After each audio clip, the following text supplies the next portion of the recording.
शेतकरी कर्जमाफी 30 जून पूर्वी करणार मुख्यमंत्री देवेंद्र फडणवीस यांचं आश्वासन।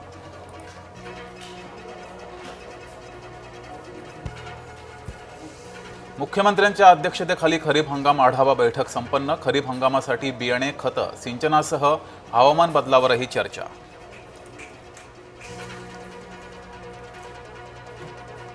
लासलगावात व्यापाऱ्यांचे बाजार समितीला पत्र। सोमवारपासून कांदा आणि धान्याचे लिलाव बेमुदत बंद ठेवण्याची मागणी। इंधन तुटवड्यामुळे कांदा वाहतुकीसाठी ट्रक उपलब्ध होत नसल्याचं दिलं कारण। मनसेचं रेल्वे भरती आंदोलन प्रकरण। मनसे अध्यक्ष राज ठाकरेंची निर्दोष मुक्तता। मनसेनं 2008 मध्ये केलं होतं आंदोलन। राष्ट्रवादीचे काही नेते आमच्या संपर्कात। राष्ट्रवादीत सर्व काही आलबेल नाही इतकं मात्र नक्की। मंत्री संजय शिरसाट यांचा दावा।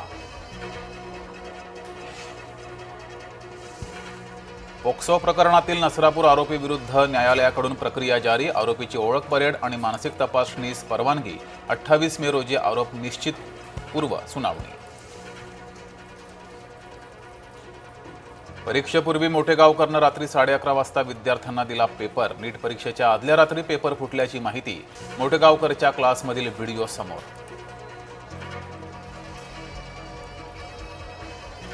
नीट पेपर फुटी प्रकरणी पुण्यातून आणखी एकाला अटक। पुण्यातील नामांकित बालरोग तज्ज्ञ मनोज शिरुरे याला अटक। स्वतःच्या मुलासाठी नीटचा पेपर खरेदी केल्याचा आरोप।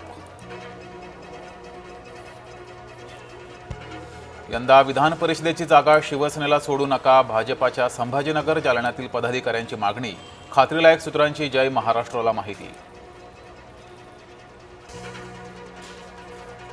सोलापूर विधान परिषदेच्या जागेवरून मवियात वाद। सोलापूरची जागा काँग्रेसनं लढवावी।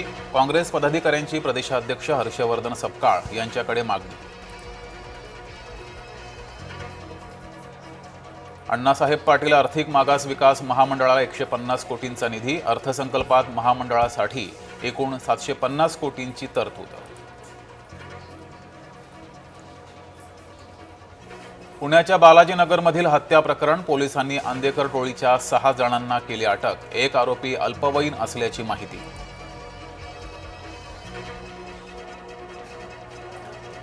न्यायमूर्तीच्या पदावरील व्यक्तीनं सर्वसामान्यांना डिवचणं अयोग्य। कॉक्रोच पार्टीचे फॉलोअर्स उद्रेक दाखवत आहेत।